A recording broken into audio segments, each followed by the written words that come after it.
khi các bạn dùng để nối lại, các bạn sẽ được một cái mối nối 4 như vậy.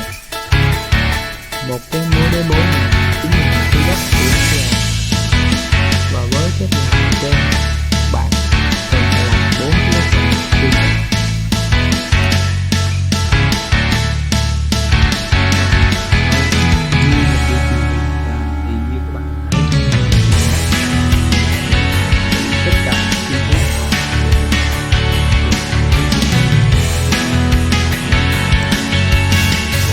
Bây giờ mình sẽ ráp những cái chi tiết này, mục đích là để coi thử là cái khung này nó có bị lệch hay không. Nếu không lệch thì mình sẽ bắt đầu dán keo để cho cố định những cái chi tiết lại. Đây cũng là cái khâu mà mình lo nhất, bởi vì phải gắn keo làm sao cho nó không có bị dính nước.